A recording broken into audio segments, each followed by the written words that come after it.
joy. Renee loves to just poke my anxiety. It's casual. It is casual. Ah, shit. Nice.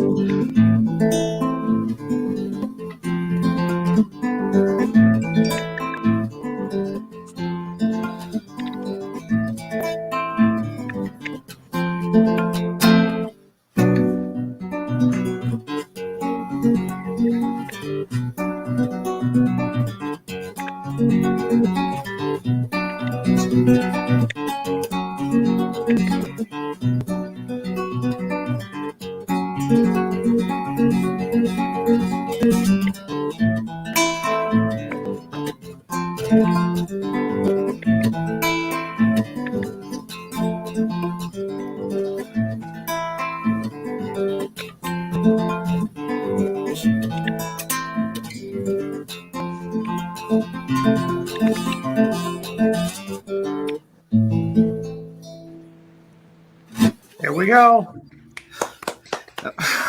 Not to sound like Judge Stern, but I always say that the first thing you should hear in a talk show is shit. Well, I got crossed up there. Here's the thing. That's about the 50,000th time I've played that, and I've not got it yet. So it's different every time, like Aretha Franklin. Yeah, but the audience doesn't know that. That's fair. That's fair. That's fair. We have a wonderful show tonight. As you can see, we have Tom Cheshire here and DJ Troy, DJ T-Roy. In the building. What's up? So Renee and I had really a very profound profound moment a couple of nights ago. We actually were on Clubhouse and we listened to an interview with none other than Dick Are you ready for Cavett. this? Dick Cavett. Amazing. Yeah, Dick Cavett. And it was just, he's as sharp as a tack. He must be in his 80s. He's as sharp as a tack, had great stories. I've been watching all kinds of Dick Cavett stuff this past 2 days. Jonathan actually pointed me out to the one with Gore Vidal and Norman Mailer, which was just awesome. I mean, it was like a tag team match. For those who've never seen that, Gore Vidal and Norman Mailer, of course, was on the show. Mailer was drunk. He was soused and started he spent basically the entire segment just poking fun at Gore Vidal. Of course, Gore Vidal had been well-versed in on-air arguments with his argument with William F. Buckley in mind. But that's a whole nother kettle of fish. So, yeah. Yeah, he just embarrassed the heck out of himself. The audience just hated him. At one point, he turned to the audience and goes, "Are you just all a bunch of idiots?" I was like, "Go, man!" Oh, do not do that. So yeah, it was like a tag team wrestling match. You know, it was just unbelievable. Speaking of wrestling, I got an email with a video. I got a message for the show, Rory. I don't know if you want me to play it, but it's a little interesting. Is this the thing we talked about earlier with the yeah? With the guy I don't know if the manager. There's a manager, who had a message for people on the show, and I don't know if you want me to play it or. Yeah, go ahead. It's a little weird. It's kind of weird and interesting. Yeah, go ahead and play those. Yeah, I mean, you guys know about professional wrestling, how they shoot on one another. They have promos. I guess that's what's going on here. So, and we got trying to get their message out to social media. So we were one of the people that got on their list somehow. Yeah. So this is for our audience, I guess, if you guys want to see it. All right. Troy, where'd you go, Troy? Troy, I want your reaction to this thing. Troy sensed the weirdness. Troy sensed the weirdness. I've got a feeling he's gonna come back with something wrestling. Yeah, I feel like he's gonna come back. I feel like he's gonna come back with something on like the Ultimate Warrior. Yeah, he's gonna come back looking like Randy Macho Man Savage. You never know with the beef jerky, because he likes beef jerky. Or he's gonna do one of these Hulk Hogan. I'm a real American. That's Hulk Hogan, Damn it. Yeah, exactly. I bet Tom could do it. Tom, have you ever done that? I know Tom's done that. My dad. Tom is not a fighter. He's a lover. My dad always told me never to make the same mistake more than 20 or 25 times. So I'm willing. All right. Well, I guess we'll play it without Troy. Troy's gone. Troy got he'll be back. So Roy, you want me to play the? Oh, here. Wait, no, he came back. He did. John. There he Waited is. for you, buddy. That was weird. He's not looking like just- Macho Man Savage. It's a potty. It was a Sad. potty break. He was. It just dipped out, man. It was just like peace. Oh man, we thought you were gonna Uh-oh. come back dressed as Randy Savage. We thought you were gonna like come back with a beef jerky and say snap into a Slim Jim. No. No, not that wasn't the plan. All right, Roy. Do you want me to play Hard. the? Let me play. Yeah, the go ahead and play the manager, and then and the other one. Here we go. Let's see. Hello, this is Jamie Hart introducing my boy, the Purple Okay, here we go. Terror. I call him Cha-ching because he is such a moneymaker. Now, for all y'all Americans hiding under rocks in your little underground bunkers, not knowing nothing about people who are famous and actually getting things done, the Purple Terror is the wrestler that is going to transform America. That's right. He's going to put down his hamstring hammer on you. He's going to give you a butt bite, and you're not going to even know what hit you. So I'm just letting you know, at Jamie Hart right here, be nice to my boy, because if you don't, you got a butt bite waiting for you. Oh. Well, okay. Okay. So Well, That was, that was a little weird. Okay. that was So, something. like a tiger mom. She's really Purple Terror, you know. So the Purple I don't. Terror. The Purple Terror is her client. You know, that's who she represents, and she's telling he's coming up from another country, I guess, because she said America's not ready or something. Okay. Oh, shit. So, do you I'm want? Go ahead. You Run want- it. Go ahead. All right, see him. let's see the Purple Terror. I don't know if y'all are ready, but this is who Here we she's go. talking about. This is her guy. Prepare yourself, for I am here. I am the Purple Terror. I am from Mexico. Oh. My father was a terror. My grandfather was a terror. My uncle, on my mother's side, he was a Santo, very famous. And now I am here. remember Santo. I am famous for the butt bite and the hamstring hammer. Beware. The Purple Terror. I am here. He's here. I don't Okay. know. He's here, so we're gonna start. Ray, seeing these some shit go characters, I don't know what it is about you, but you're just like light to a moth. They just all swarm you. They're I not look forward to seeing characters. him in the ring. Renee down. attracts weirdos. I love it. well, you know, Dennis Tardan, when he was a reporter, he mud wrestled women for a story. So yeah, it's on video. Yeah, I've seen it. You So need we're to gonna- post that ASAP. ASAP. So, anyways, but I have real wrestlers that I'm getting Dennis to interview, and I got to tell him about the culture. You know, wrestling is like a real culture that people take it very seriously. There's history there. Yeah, so I'm gonna prep him for that. But the Purple Terror looks pretty scary. That's Yeah. the real deal. He looks Sure. formidable. Yeah. All right. Well, Troy we have looks two scared. guests here that we're going to get to now. I've obviously got to put Tom Cheshire on first. You got to follow Tom Cheshire. He's the guy that Oh, opens yeah. the show. Lars on now. Nagel told me. He says you have to follow Tom Cheshire. Tom, you like to open the show. I do. You know, the pandemic, you know, basically, you know, forced us to kind of invent ourselves, you know, and even though I've been on stage most of my life, I still get nervous. And opening the show, there's pressure, but also I feel there's more pressure closing the show. And what was going on when we were doing the BLT show, which is, you know, still going on. Lars loved closing. I said, no problem. I love opening, and it's been great. It's worked out great for both of us. Very good. Would you like to play some songs first before we ask you a few questions? That's up to you. Just thank you guys for having me on the show. I feel awesome. I feel like I fit in with It's Casual. I'm wearing a heavy metal hoodie, and I'm having a blast. I feel casual. We're I'm pleased as punch to have my you, man. Converse T-shirt tonight. I love all of you guys and love what you're doing. So thanks for having me. Yeah, I We can do a love song. you. Yeah, go ahead and do that voodoo that you do so well for a little while, and then we'll ask you a few questions after. One and then chat a little bit and then do another. You can do a couple if you like. That's your call. Whatever you're comfortable with. Great.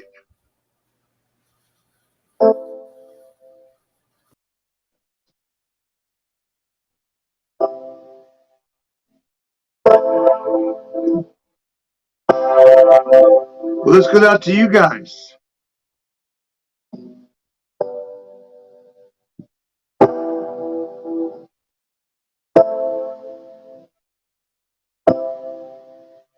She left me a note, who promises and kisses I put on the coat.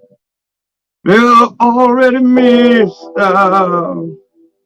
I'm not messing around. I'm not messing around. I put on a sweater, it's almost felt a breathing. Ripped up that letter when I realized she was leaving. I'm not messing around. I'm not messing around. I scream into the night and I do some talking.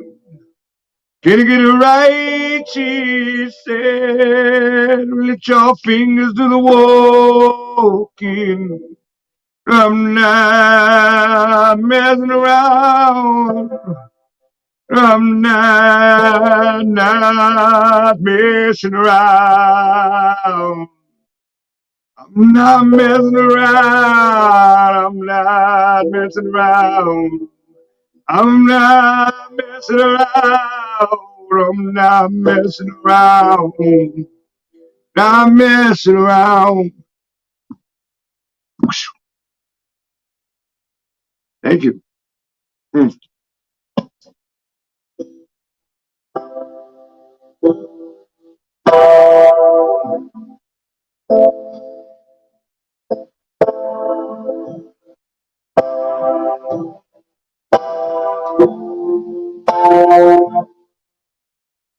Drop my bed, stand up now, I'm a mess. Have you feel the same? We'll jump a tree. Though these words don't sound very smart, but in life this morning, they were from my heart. I'll fix you. Yes, I'll fix you. And I moved out of town to make myself sound. I sing all these songs just to get me alone. I know these words don't sound very smart, but at 5 this morning, they're from my heart. And I'll fix you. Yes, I'll fix you. Let ourselves go. We fell all apart. Remember your promise that we'd work it out. Now these words sound like they're falling apart. Or just like this song, they are from my heart. I'll fix you. Yes, I'll fix you. And I'll fix you. Yes, I'll fix you. And I'll fix you. And I'll fix you. And I'll fix you. And I'll fix you. Let me fix you. Let me fix you. Let me fix you. Let me fix you. That man fix you. Thank you. Wow. Awesome stuff, Tom Cheshire. Awesome stuff. Amazing. And our host Everybody is wants muted. to do that song. Yeah. Rory, you're muted. That is not Yeah, good I didn't when want the host my- is muted. Yeah, I didn't want my mic interfering with his performance. So, okay. I've heard a lot of other people weigh in on it. The Wuxtree event. Tell me your feelings on how it all came about and how you felt that it went. Wow, it was wonderful and humbling because I've been part of the Atlanta music scene for over 20 years, but the past 10 years I've been living in New York.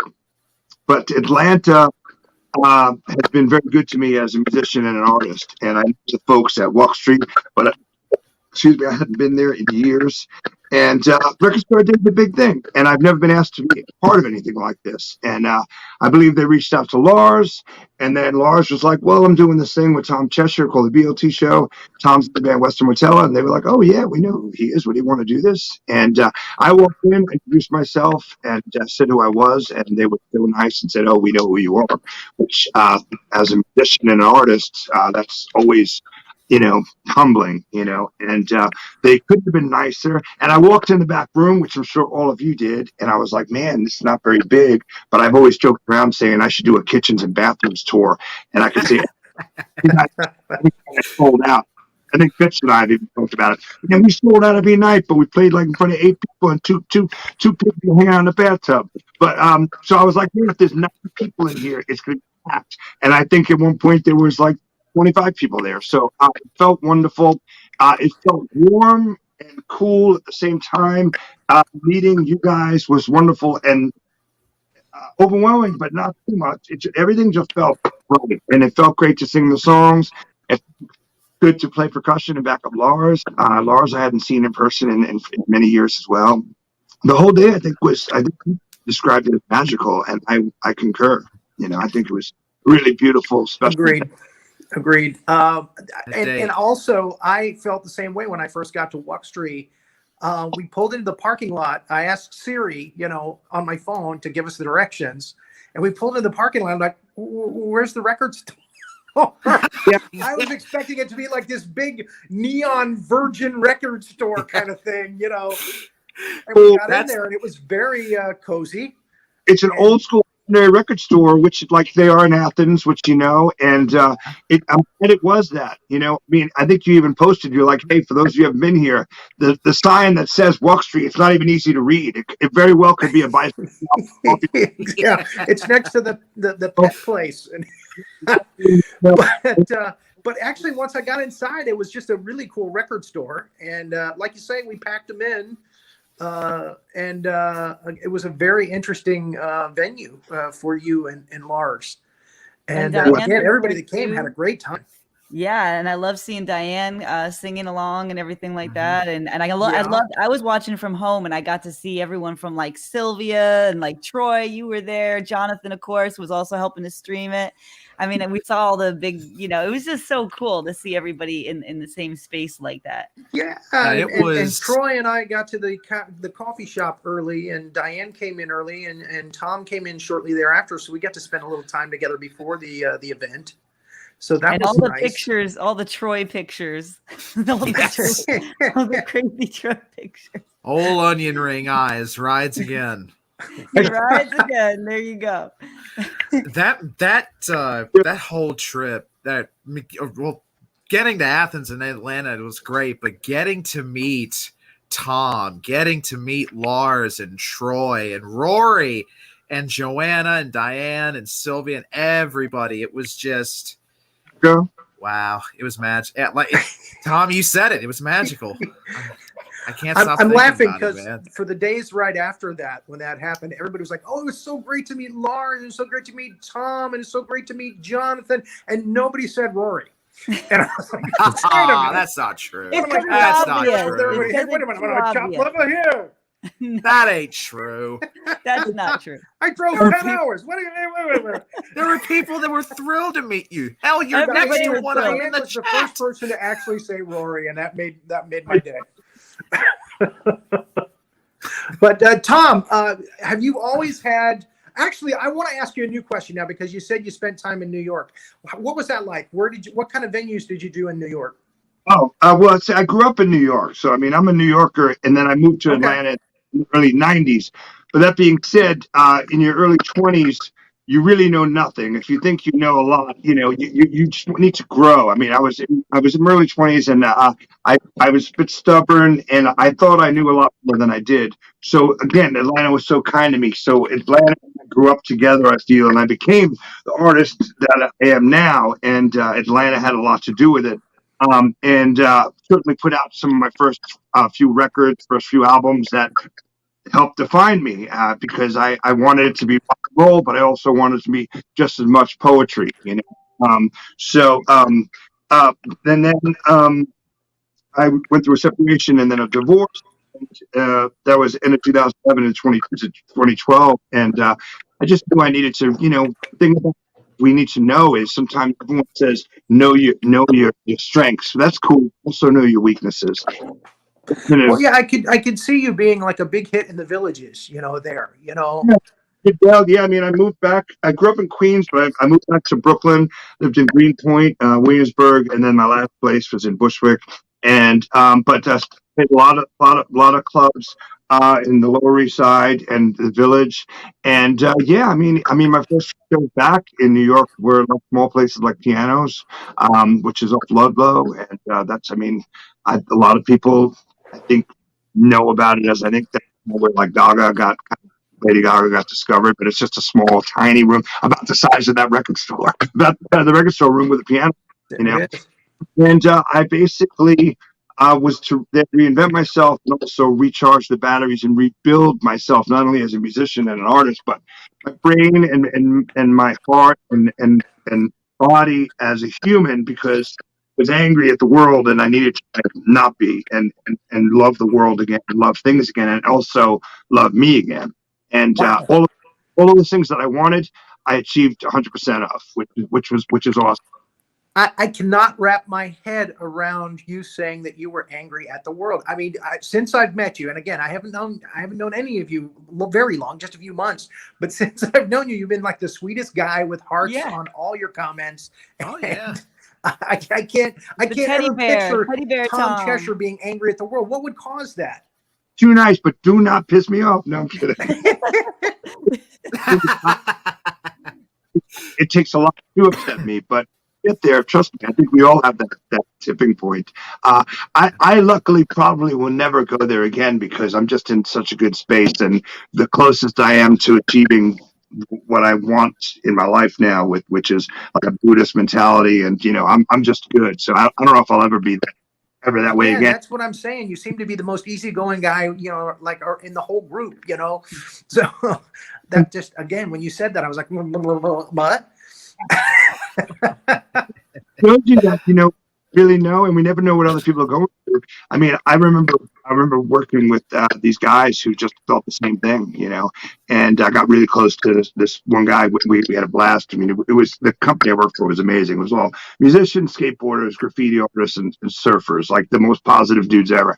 And this guy got real close, and we were doing an install, a Coca-Cola commercial or something, and he was just like, "Man, you're always so positive." And I was like, "Man, I've been wanting to die for the past 2 years," And he's like, "What?" I was like, "I'm good."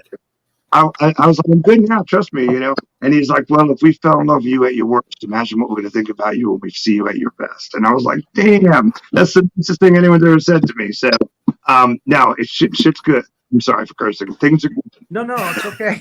No, we curse. That's all right. Yeah, it's cable. It's all right. But I curse all the time. I've got I a friend curse like a Steve motherfucker. Anderson. He was a comic, and he was also a skateboard guy when he was very young. So and now he's an artist, and I mean, all of that seems to kind of come together, for some reason. I didn't finish school. A couple of marketing classes in college, and then just a hyper guy who just couldn't sit still. I still can't. But I still dancing, and then music and punk rock and skateboarding was my fraternity. I mean, it taught me so much. I mean, I could probably sleep on a couch in any country, in any city, in any country because of rock and roll, punk rock, and skateboarding. Wow. Tom, Now- when did you first come to Atlanta? Yeah. So I came in. The kids moved here in '88, and my younger brother and I moved here in I think '92, and I hated it. I moved back to New York, and my dad, being the wise, awesome man he was like, "You didn't get a fair share. You didn't. You got to really try. To give the city a chance." And I came back a couple of years later, and I met. Man, I did me in like '94 or something. Some of the people I'm still sharing the stage with today. I mean, I think I met Lars 2 years later. Than I think maybe I met Lars in '97. Marlo, Ben, all of my favorite people I met pretty much right away, and it was like magic. Was it culture shock coming? So, I mean, I'm from upstate New York, and so when I went down to Georgia, it was culture shock for me. I was 18, and people would notice that I wasn't one of them. Did you get that? Did you get that? In the night, it took a minute, even though Atlanta was still growing big time. I think it when it's like hyper, like warp speed. Yeah, that's what they would say to me, like, slow down. Where are you going so fast? Where are you talking so fast? Yeah. I got the same thing in my formative years. I moved up to Lake City, Florida, which is right under the Georgia border there at I-10. And I was from Miami. So, I mean, I didn't have a Southern accent. And again, I spoke very fast. And I got picked on a lot for that. Wow. Without Now, meeting some people with like minds, like guys who wanted to rock and roll, that is a game changer and a life changer. So, I mean, like I said, I mean, in the '90s, I was sharing the stage, with Lars and some of his bands, and that was wonderful. And, like I said, I met some men and women, probably easily 20, 30 men and women. Like Cassie, for instance, who's on the show with me for once and two. She's awesome. She's awesome. Incredible. And we've been friends for, so what is that, 27 years? I mean, that's insane. And she is amazing. Yeah. Wow. Yeah. No, she strikes me. I love how she holds her own with the boys. She doesn't let any boys toss her around. I mean, she's an inspiration to me as a woman. Well, that's down. She's like, no, you're wrong. We tried tomorrow night's episode. Kim Ware will be on it, and I forgot about that. Oh God. We need to get all you guys on this show because we plan on making the show grow just like what you guys are doing with this show and your other wonderful shows and everything on Tardan Media. I mean, we're trying to build some stuff, and we're very excited about all of it. Oh yeah, and I love a bunch of us going to be in Atlanta in August. Come on, yes. In August. Let's do this. And planning on seeing you guys for sure. And collaboration. Tom, you're a collaborator. I'm a collaborator. Dennis, Rory, Jonathan, all of us, Troy, all of us, we're not competitive in that way. Jake Allen from SDF, KMH and SDF and Tardan Media, we all, and all of this runs on collaboration, not competition, because we understand that a rising tide lifts all ships, right? And that's what I love about you, Tom, is you brought Lars in, Lars brought me in, I brought, so it's this beautiful chain of love, and nobody's trying to backstab. And I mean, that's all bullshit. It makes people look weak when they do that. We need each other, and you're a collaborator.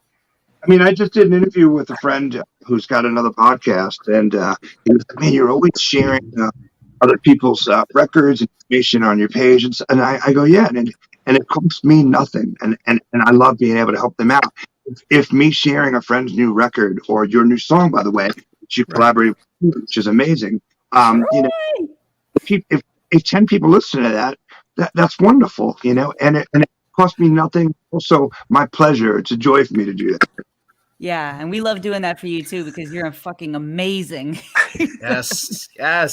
Did you always have support in doing what you do? I mean, along your life, along your career, did you always have the support of your family and your friends? Not completely, I mean, it's funny. My folks did the best, and they didn't have that much, but we got all the lessons. I think they must have did it on barter or whatever, But I mean, I got piano, guitar lessons, voice lessons, dance lessons, and then got beat up a lot. So I basically said, no, I don't want any of those things. Even though they pushed them on us when we were younger, and then I became an athlete, and then as I discovered girls, beer, and really loved songs, and that's when And then they were like, no, we don't want you to get into it because there's trouble along those lines. They just saw the negative side. But here's my folks have come to shows of mine, and my younger brother who played drums in all my bands growing up, he's a successful writer in New York and teaches at Queens College writing, and and we're still best friends. And for a while, I'll hear stories that I wasn't there. He's like, glass of wine him, and he's yelling at my mom. He's like, you have no idea. This song that I wrote has probably created 300 people. Like people have fooled around to his music, like that kind of. Oh my God. So thanks, brother. Thanks, baby brother, for pushing. Can you play us another song? Let's do one more. Okay, hang on a sec. Yeah. All right. Let's do it. Well, this is what I opened up with the other day, and I'm going to record it sometime in Tennessee with my friend Matt Smile at Audio Oasis. Plug for Matt Smile. And I've been fooling around with this idea in my head for a minute, and I'm going to do part of it. But it's what I opened up with at Walk Street, and I just love the story behind it because it reminds me of my train ride back to New York City in 2011.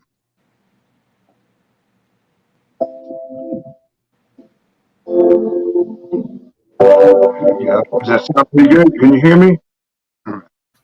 Yeah, we can hear you.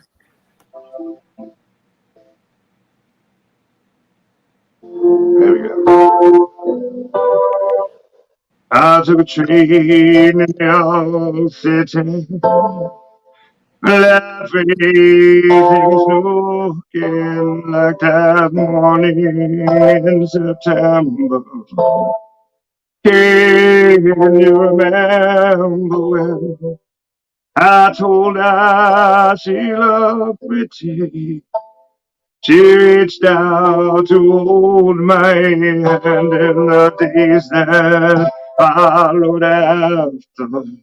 We just stood there listening, and it's good to be home. And it's got to be home again, and it's got to be home. And it's got to be home again. And it's got to be home. It's got to be home again. And it's good to be home. And it's got to be home again. That's half of it. Thank you. Good stuff, man. Great stuff. Yeah. Rory, you're muted again. It's called New York Waltz. Yes, I am. Again, I don't want to New interfere York with Waltz. the performance. Yeah, it's going to be called New York Waltz, and I think it'll be an opener of if I have the confidence to actually put out a Tom Cheshire like solo record. It's what I'm flirting with. Man. Yeah, Well, if you haven't recorded yet, the next guest that's coming up here right now has his own recording studio in his home. That's true. And his name is Troy Moore, a.k.a. Troy Moore. DJ T-Roy. Hey, Troy. Hey, Slick. Troy, say something. Hello. There he is. It's Clint Eastwood. Hello. Punk. You the guy that ordered the burrito about half an hour ago? You here to pick it up, huh? Did I order 6? Robin Oh. Williams the second right here. This burrito is cold like the fate of the world. Can I use Just that kidding. then? Heart emoji. Eastwood going through the drive-thru. Yes. Do you feel hungry? Do you, punk?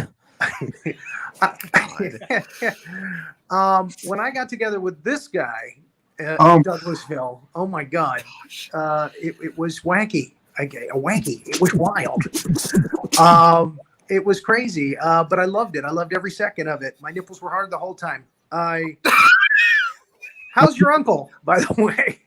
Oh, he just left this morning. No, really? Yeah, my mom was having none of it. See, Man. what happened was he was Wow. talking shit, and my older brother, he can't keep anything to himself. So he went up and told my mom everything this guy was saying, like, oh, I ought to shoot out her air conditioner, but I'm not gonna. And she was having none of it after that. And she said, "Go down there and tell him he's out by the morning." What? And I was like, Steven, if you would have kept it to yourself, you wouldn't have to be in this confrontation, you know. Summertime needs air conditioning.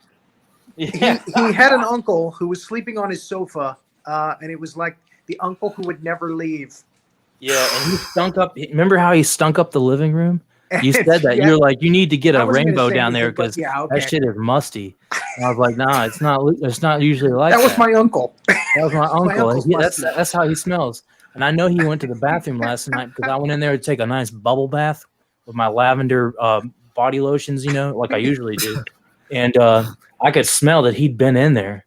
It smelled like cigarettes and Waffle House.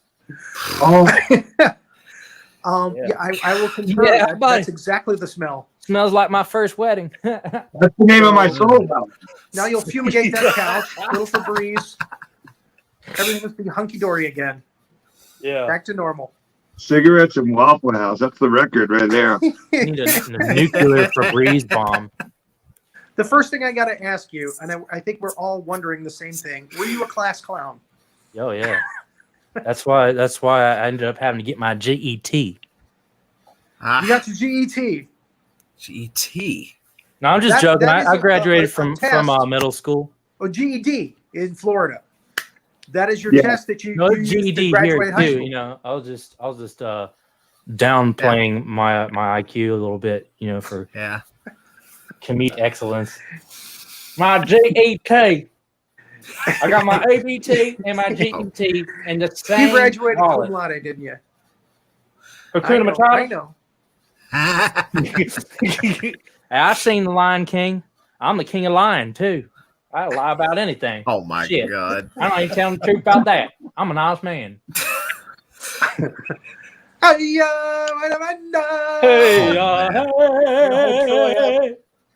don't be afraid to be strong. Just look into your heart. Oh man, Troy, were you born and raised in Georgia, or were you a transplant to Georgia?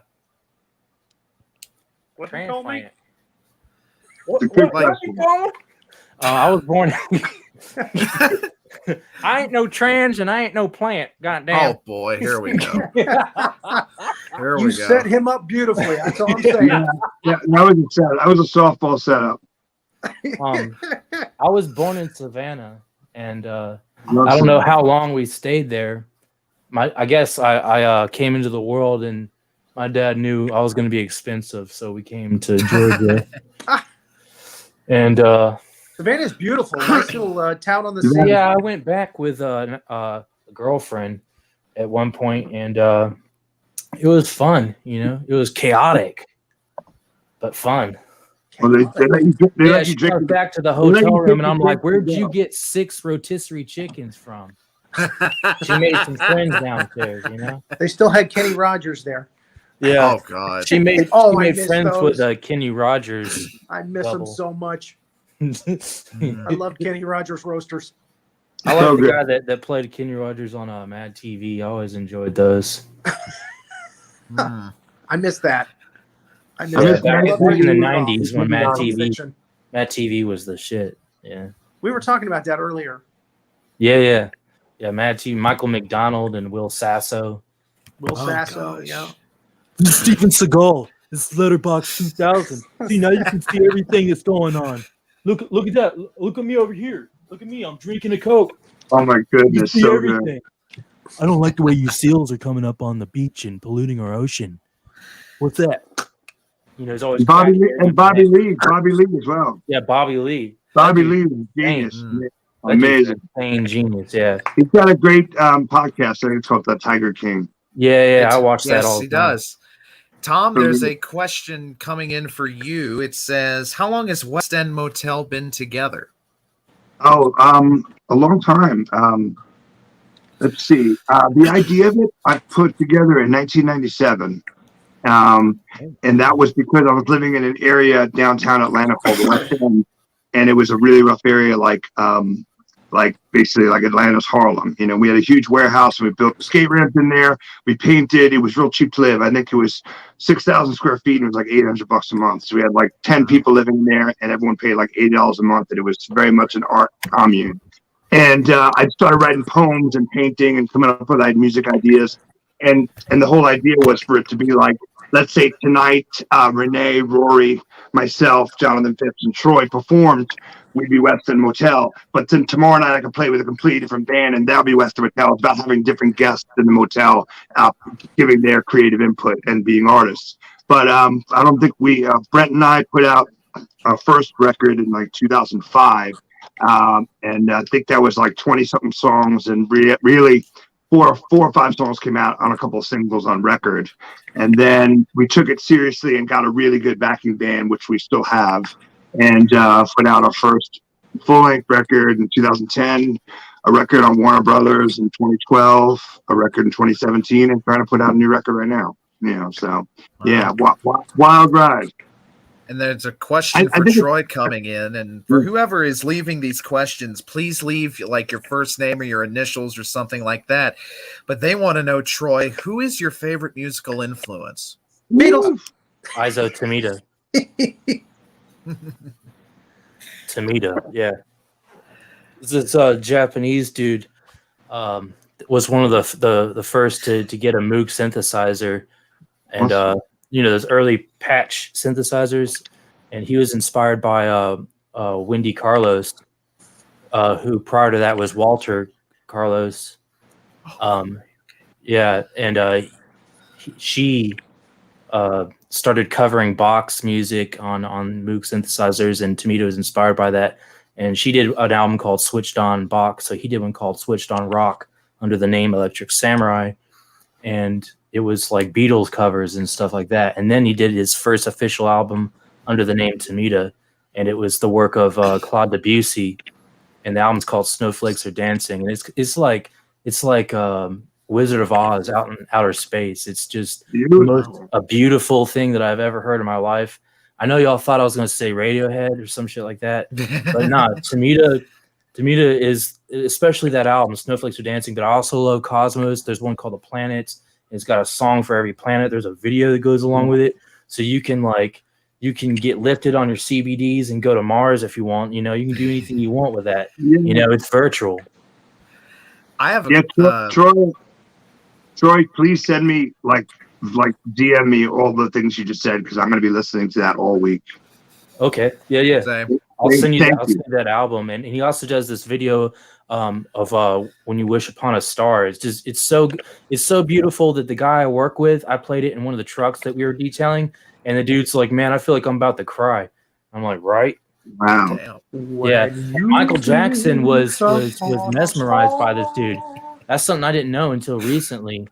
This is after the guy died. He died like a year or two ago, but I found out very recently that Michael Jackson, there's a video of Michael over there, like, what's this do? Let me turn this up.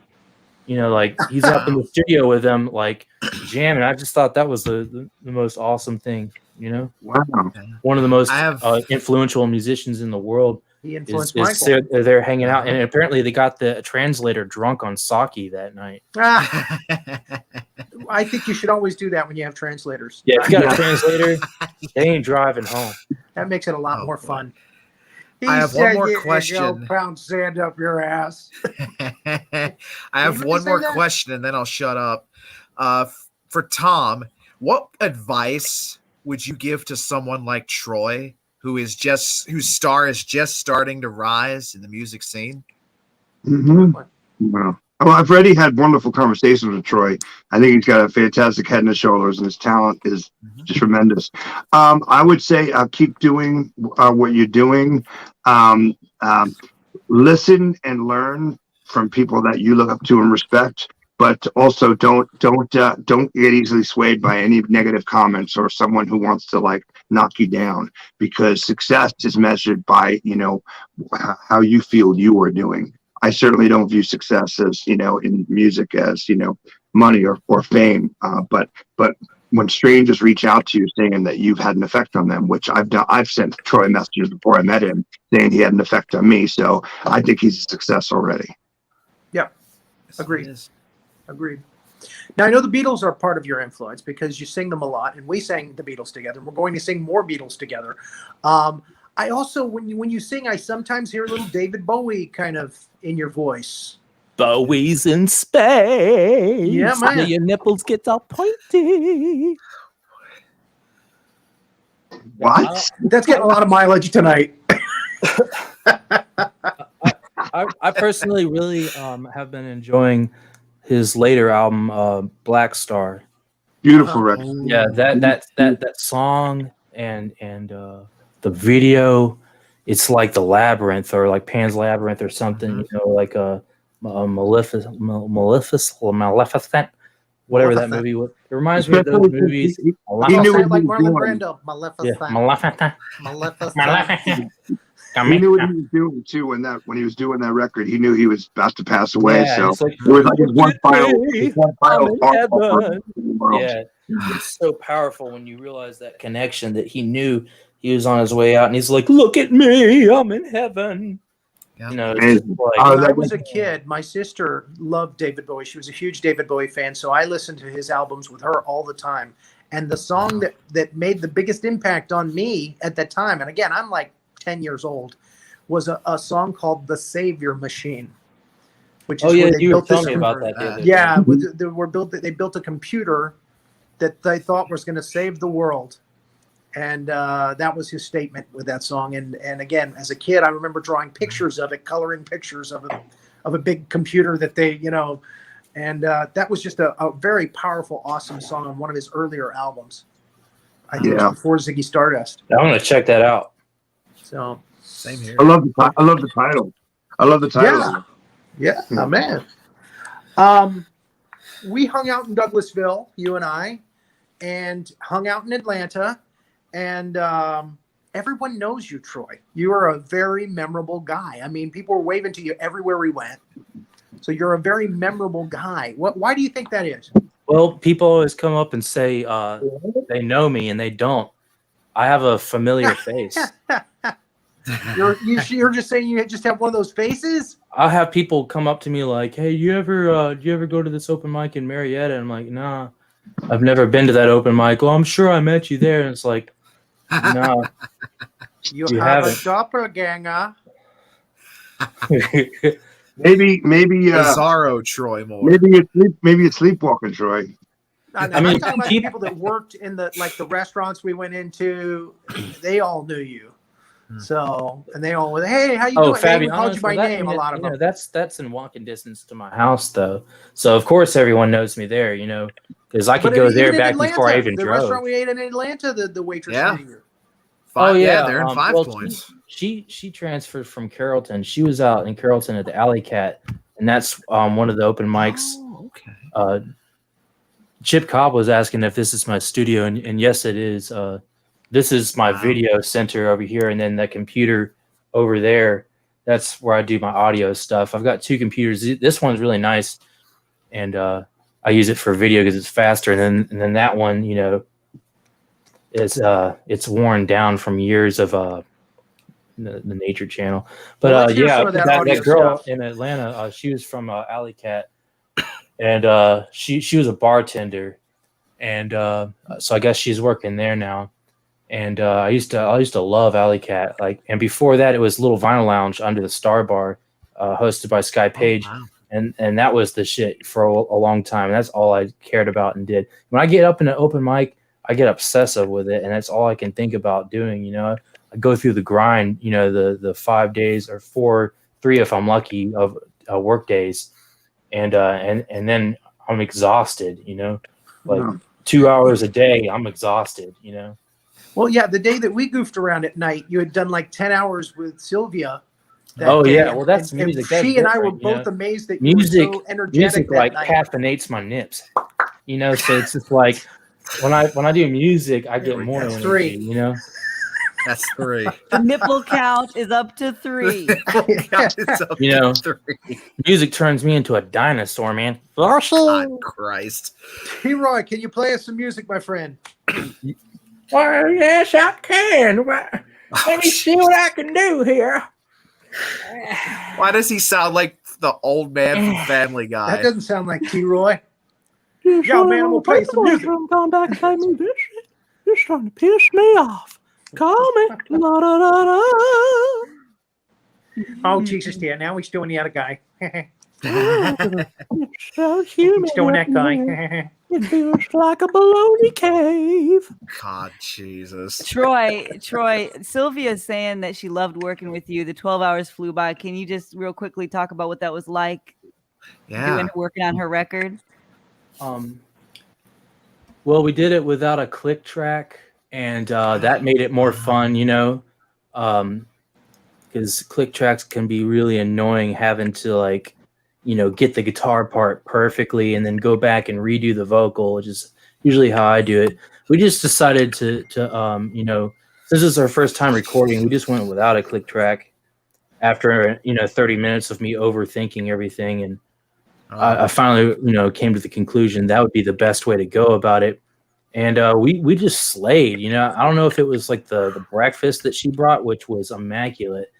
It was gargantuous breakfast, and people were jealous. They were like, that breakfast looks amazing, but it's like it's enough to feed a family of 6 for 18 years. Yeah, it was amazing. My salad good, my salad bad, my salad do stuff your salad wish it had. I had some. And for the record, we're going She to just go did her long thing, because and he I still hasn't played captured it. music yet. And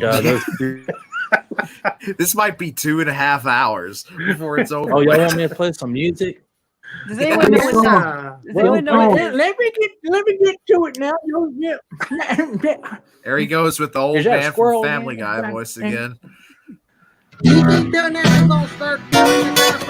Down to business.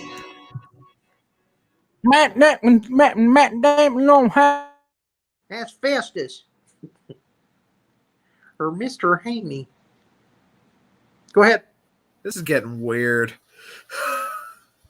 He's doing this on purpose. He's done this before. Yeah, he's not doing frozen. Skype face. It's what Dennis Tardan does. He does Skype face. A fly just flew behind you. That gets painful after a while, by the way. He's gonna hold this for 45 minutes now. We're gonna just go really to spite long, us. We're gonna go really long. Robin Williams II, right here. It's because you know how Robin was anytime he went on a late night show. He would just go completely off the reservation, and that's what Troy's doing now. And he disappeared. He just went to black. Was it not a? It was not a Skype face. I'm pretty sure that he didn't intentionally do that. He's coming back right now, y'all. Here he is. Oh, okay. Here he is. T-Roy. I think it started out that way. Troy, you scared the hell out of us. Do y'all still want music or no? Go for it, man. Yes. Okay. I think we're really good. Breeze again. Oh, there he goes. Yeah. Okay, cool. You're gonna give all of us a heart attack before this is over with. I'm sorry, man. I don't know what's up. Like, I didn't do anything differently this time. But anyways, you're ready? So yeah. This one's called Solitude. Okay.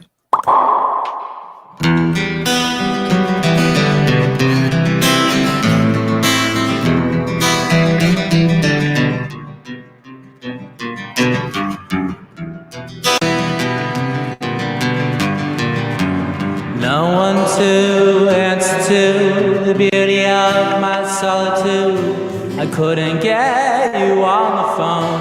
You didn't throw a dog a bone, and I am just your guilty pleasure. I am just your guilty. She just loves your sweet sensation. Practice your procreation. Loving you feels like masturbation, and I am just your guilty pleasure. I'm just your guilty pleasure.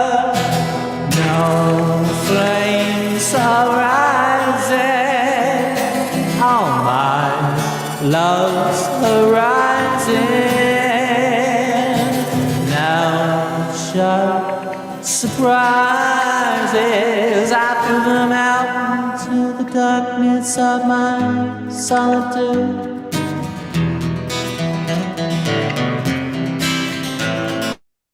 Sympathy is your diversion to manipulate. You close the curtains, knowing to hear me scream, and your pillow eats all my dreams. And I am just your guilty pleasure. I am just your guilty. She just loves a sweet sensation. Practice your procreation. Loving you feels like masturbation now. I am just your guilty pleasure. I am just your guilty pleasure. No flames are rising on my love's horizon. Now shit arising, I threw them out into the darkness of my solitude. No flames arising on my love rising. No sharp surprises, I threw them out into the darkness of my solitude.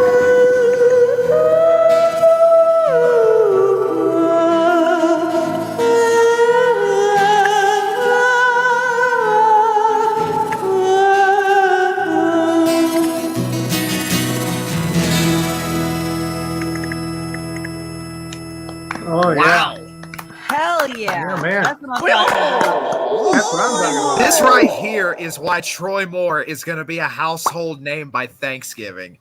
By That Friday. right there. By Friday. I think by That's that too. Again, definitely some Lennon influence there. Definitely some Bowie. Yeah. Obviously, somebody said Jim Morrison in the comments. Wow. Do another one, please.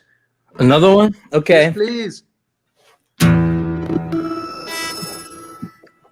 Just curious, Troy, what do you do to get that certain sound effect when you play?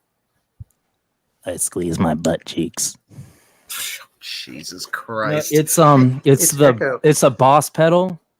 Oh, okay. It's called the digital pitch lifter / delay. This pedal is so good. Every time I play with it, I have to take a bottom half shower. Mike, my worse. Okay. The thing is he's so profound. Here's the thing about Troy Moore that is the enigma wrapped in a mystery is that he's so fucking profound. He's so compassionate. He's so kind. He's so gentle, and he's so fucking Philanthropy. crazy. And he's so fucking crazy, and I love He's it. Robin Williams II. I know Robin No, Williams. no, had no, that no, no. I'm not Robin gravitas, Williams. and I just have hairy arms like him. Again, watch the old Beatles movies. Watch how they are with people. Come on. I know that's what I'm saying. That's what I love about him. He's ahead of his time as they were. Yeah. There's I a am whole- not that good. Y'all just have the biggest heart. Okay, so here's the second one. More than words can stretch to say, my love grows every day in the direction that you're in. Never looking back, I could try, but I would fail to resist. I'm under a spell, blinded by you. I do what you do, and anything that you want.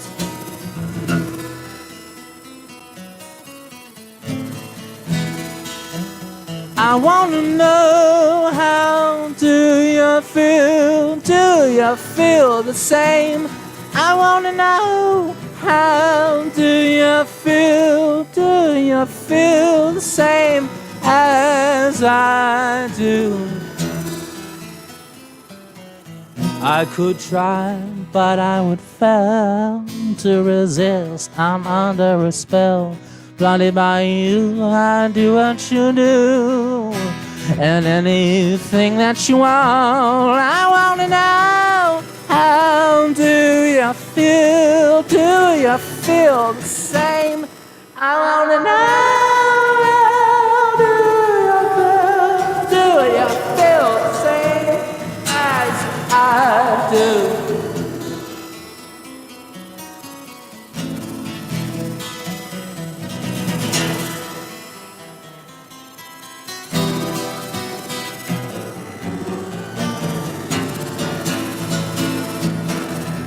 Your eyes don't harmonize with the words that you say.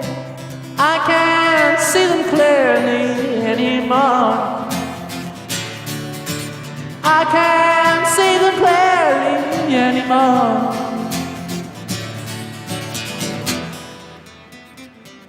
I want to know, how do you feel? Do you feel the same? I want to know, how do you feel? Do you feel the same as I do?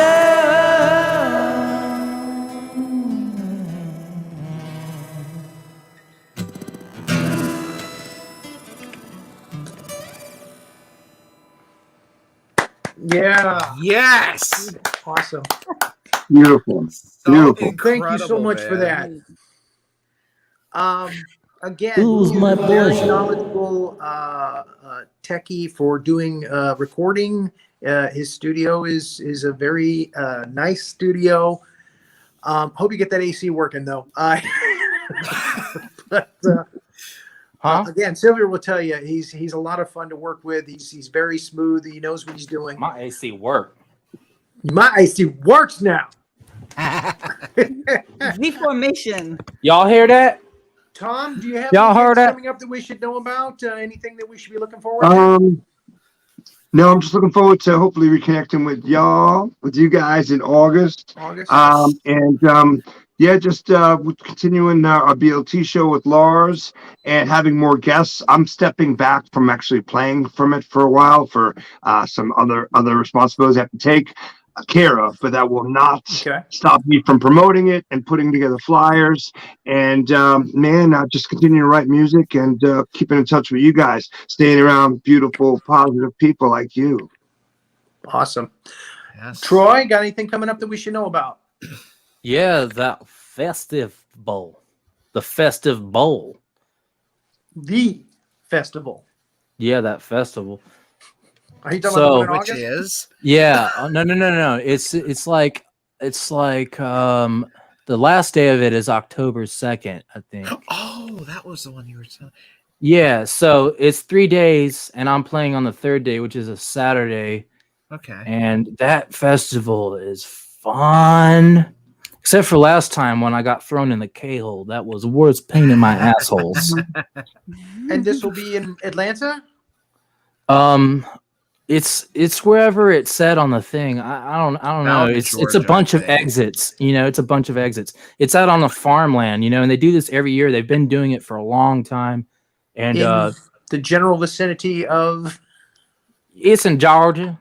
it's in Georgia. Okay, well that It's in narrows it Georgia. down. It's in Georgia. I think It's in the a place he state. It's in a said was state of Bowden, Georgia.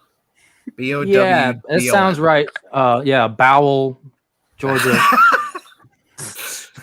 Bowel, Yeah, Georgia? Yeah, it's down in Bowel, Georgia. Me and God. Cheryl Dean got married down there, and Oh my God. yeah, we I went to school down there. I graduated honors. I did all the competitions down there, all the talent shows. I always lost to Jimmy Charlene and his ping pong playing parrot, but Is that near it Valhalla? starts counts. Ping pong playing parrot. That's my new band name. Ping That'd pong be a playing band name. parrot. I want to play with you, Renee. I want to be. All right, ping pong playing parrot. Ping Yes. pong playing parrot opening for hot mayonnaise. Hey Renee, can you yeah. say pop a couple pumpernickel butt knuckle? If I could, I would, but I can't. I think you can say it too. What was it? That I the think you purple could. terror I did? The think butt you bite? could. On that bombshell, I think we might be about out of time. Hey Jonathan, what do You you are say? Me correct, and you sir. meet up after this. Me, you, and a stick of butter. What'd you say?